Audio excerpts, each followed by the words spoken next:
Hello friends, welcome to our channel dicey trade. आज Nifty flat open हुआ और flat open होने के बाद निफ्टी साइडवेज ट्रेड ही हुआ है आज के ट्रेडिंग सेशन में। और अगर आप इसके रीज़न को समझने की कोशिश करेंगे तो यहाँ पर अगर हम डेली टाइम फ्रेम में निफ्टी के चार्ट को एनालिसिस करें तो यहाँ पर अगर आप चार्ट को थोड़ा सा नैरो डाउन करके देखेंगे तो 25,150 से लेकर 24,700 की रेंज में निफ्टी पहले भी काफ़ी कंसोलिडेट हो चुका है। यहाँ पर एक रेंज बाउंड ट्रेड देखने को मिलता है निफ्टी में कई दिनों तक। और यहाँ पर निफ्टी एक बार लास्ट ईयर जुलाई से लेकर अगस्त तक यहाँ पर कंसोलिडेशन देखने को मिला था। और उसके बाद अगर आप देखेंगे अक्टूबर मंथ में लास्ट ईयर यहाँ पर भी एक अच्छा खासा कंसोलिडेशन देखने को मिला था। और उसके बाद से अभी अगर आप देखेंगे मई मंथ में जब से निफ्टी यहाँ पर एंटर हुआ है तब से 14-15 दिनों से निफ्टी साइडवेज ट्रेड ही हो रहा है। तो यहाँ पर जब तक इन लेवल्स के ऊपर ब्रेकआउट या ब्रेकडाउन नहीं होता है निफ्टी का तब तक यहाँ पर आपको फ्रेश मूवमेंट्स देखने को नहीं मिलेगी निफ्टी में। और यहाँ पर अगर आप देखेंगे आज निफ्टी ने अपने शॉर्ट टर्म मूविंग एवरेज का भी ब्रेकडाउन दिया है लगभग यहाँ पर 15 अप्रैल के बाद आप देखेंगे इसका ब्रेकडाउन देखने को मिला है। काफ़ी लंबे टाइम के बाद इसके ब्लू क्लोजिंग आई है निफ्टी की। यहाँ पर कई बार इसको टेस्ट ज़रूर किया है निफ्टी ने, लेकिन अभी तक हमें क्लोजिंग नहीं मिली थी क्लोजिंग बेसिस पर। और कल भी हमने इसके बारे में डिस्कस किया था। तो यहाँ पर आने वाले ट्रेडिंग सेशन में भी आपको एक वीकनेस बनी रहती हुई दिख सकती है निफ्टी के चार्ट पर। और इसी के साथ अगर आप निफ्टी के डेली टाइम फ्रेम में शॉर्ट टर्म मूविंग एवरेज के बारे में डिस्कस करेंगे तो यहाँ पर जब भी इसका ब्रेकडाउन होता है डेली टाइम फ्रेम में तो यहाँ पर आपको आने वाले दिनों में एक अच्छा खासा फॉल देखने को मिलता है। और यहाँ पर अगर आप देखेंगे जब निफ्टी ने 7 अप्रैल से तेज़ी दिखाना शुरू करी थी तो यहाँ पर कई गैप्स का भी फॉर्मेशन हुआ था। तो यहाँ पर अगर इस लेवल के ब्लू जाकर निफ्टी एक दिन और क्लोज दे देता है तो यहाँ पर हमें इसका कन्फर्मेशन मिल जाएगा मूविंग एवरेज के ब्रेकडाउन का। और इसी के साथ 24,700 के आसपास जो कंसोलिडेशन जोन है तो यहाँ पर इसके भी ब्रेकडाउन का कंफर्मेशन मिल जाएगा। फिर यहाँ पर आप देखेंगे 24,400 से लेकर 24,150 की रेंज में यहाँ पर एक गैप है। तो यहाँ पर निफ्टी इस गैप को फिल करने आ सकता है। और हमने लास्ट वीक ट्यूसडे को इस मारुगोजू कैंडल स्टिक के बारे में भी डिस्कस किया था। यहाँ पर क्योंकि इसका जो फॉर्मेशन हुआ था एग्जैक्ट रेजिस्टेंस जोन के आसपास से ही हुआ था, यहाँ पर एक अच्छा खासा सेलिंग प्रेशर देखने को मिला था। तो यहाँ पर हमारा जो व्यू था काफ़ी नेगेटिव था, क्योंकि जो बेरिश मारुगोजू का यहाँ पर जो ट्यूसडे को लास्ट वीक ट्यूसडे को जो फॉर्मेशन हुआ था तो यहाँ पर कोई ना कोई सेलर बैठा हुआ है जो निफ्टी को अभी ऊपर जाने देना नहीं चाहता है। क्योंकि यहाँ पर मारुगोजू कैंडल स्टिक उस पर्टिकुलर ट्रेडिंग सेशंस के डोमिनेंस के बारे में बताता है, चाहे वो बुलिश मारुगोजू हो या बेरिश मारुगोजू। तो यहाँ पर उसके बाद से देखेंगे निफ्टी ने एक दो बार इसको टेस्ट करने की कोशिश करी है, लेकिन जब भी यहाँ पर टेस्ट होता है तो यहाँ पर आपको एक सेलिंग प्रेशर देखने को मिलता है।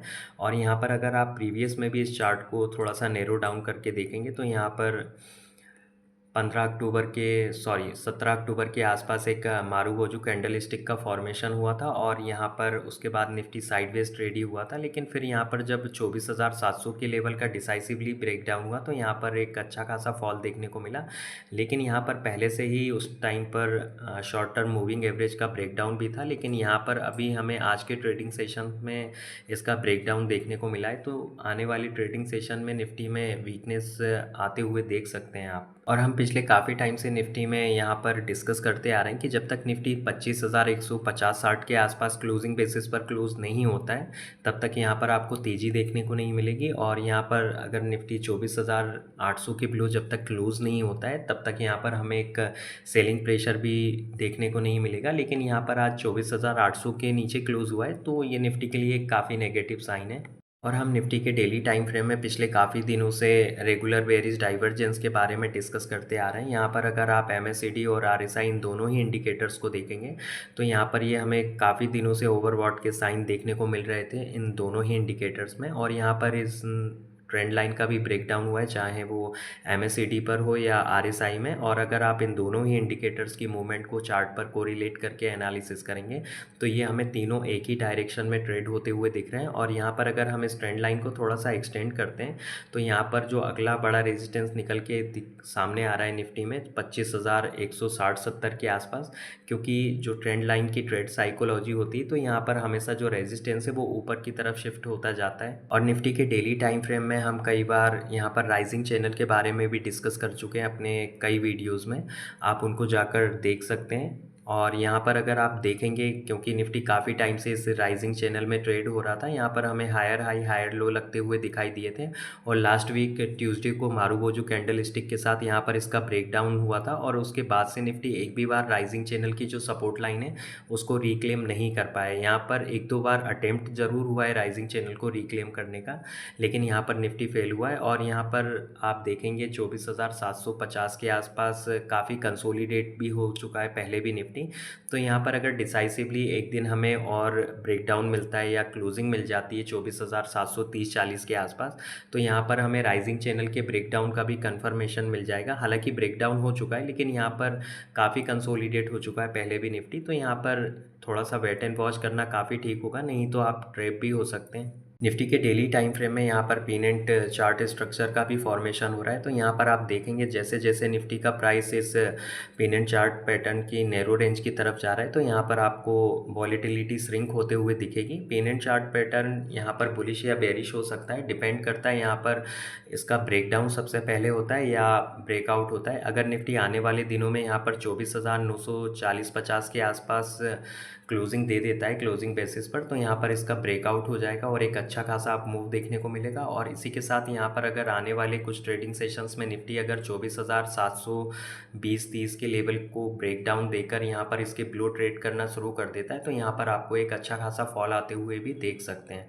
तो यहाँ पर अगर आप देखेंगे जो कई सारे सेटअप हैं वो निफ्टी में वीकनेस की तरफ ही हमें इंडिकेशन दे रहे हैं। अगर आप थोड़ा सा अभी पीनेंट चार्ट पैटर्न को अवॉइड करें, तो यहाँ पर 3 जो ट्रेड सेटअप है वो निफ्टी में वीकनेस की तरफ ही इंडिकेशन दे रहे हैं। और अगर आप निफ्टी के चार्ट को 5 मिनट के टाइम फ्रेम में एनालिसिस करेंगे, तो आज निफ्टी में काफ़ी कम वॉलेटिलिटी देखने को मिली है। और जो अभी हमने डिस्कस किया पीनेंट चार्ट पैटर्न के बारे में, तो आने वाले ट्रेडिंग सेशंस में भी आपको एक काफ़ी कम वॉलेटिलिटी देखने को मिल सकती है जब तक पीनेंट चार्ट पैटर्न का ब्रेकआउट या ब्रेकडाउन नहीं हो जाता है। और इसी के साथ हम निफ्टी की ऑप्शन चेन को एनालिसिस करें, जहां पर निफ्टी क्लोज हुआ है 24,750 पर। अगर हम पुट साइड का डेटा एनालिसिस करें, तो यहां पर आप देखेंगे 24,600 24,700 की पुट साइड की स्ट्राइक प्राइस पर थोड़ी बहुत पुट में राइटिंग देखने को मिल रही है। और अगर आप डीप इन द मनी में देखेंगे 25,000 के आसपास लॉन्ग पोजीशंस को क्लोज किया गया है। यहाँ पर 24,400 उसके बाद सबसे बड़ा सपोर्ट है। लेकिन अगर आप कॉल साइड की स्ट्राइक प्राइस को एनालिसिस करेंगे, तो आप देखेंगे आउट ऑफ दी मनी में 24,800, 24,900, 25,000 तक यहाँ पर एग्रेसिवली कॉल में राइटिंग देखने को मिल रही है। काफ़ी कॉन्फिडेंट दिख रहे हैं कॉल राइटर्स अपनी शॉर्ट पोजीशंस को लेकर। और इसी के साथ अगर आप एट द मनी में देखेंगे 24,700 पर, तो यहाँ पर भी कॉल में राइटिंग की गई है। और इसी के साथ डीप इन द मनी में अगर आप देखेंगे 24,600, 24,500, 24,400 की स्ट्राइक प्राइस पर, तो यहाँ पर भी फ्रेश शॉर्ट पोजीशंस बनाई गई हैं। तो यहाँ पर निफ्टी की ऑप्शन चेन काफ़ी वीक दिख रही है। यहाँ पर अगर निफ्टी में 24,700 की लेवल का ब्रेकडाउन होता है आने वाले ट्रेडिंग सेशन में, तो यहाँ पर आपको 24,400 तक के लेवल आते हुए देखने को मिल सकते हैं। कम से कम ऑप्शन चेन डेटा तो यही सजेस्ट कर रही। तो यहाँ पर अगर कुछ लेवल्स या डेटा में चेंजेस होते हैं ऑप्शन चेन के डेटा में, तो उसकी अपडेट हम अपने टेलीग्राम चैनल पर शेयर कर देंगे, तो आप उसको ज्वाइन कर सकते हैं। और इसी के साथ ये अपडेट हम अपने यूट्यूब कम्युनिटी में भी शेयर कर देंगे पोस्ट्स में, तो आप चैनल को सब्सक्राइब करके वहाँ पर भी देख सकते हैं। फिर मिलते हैं नेक्स्ट वीडियो में, और ऐसी ही इंटरेस्टिंग और लाइव अपडेट्स के लिए चैनल को सब्सक्राइब करें। Thanks for watching.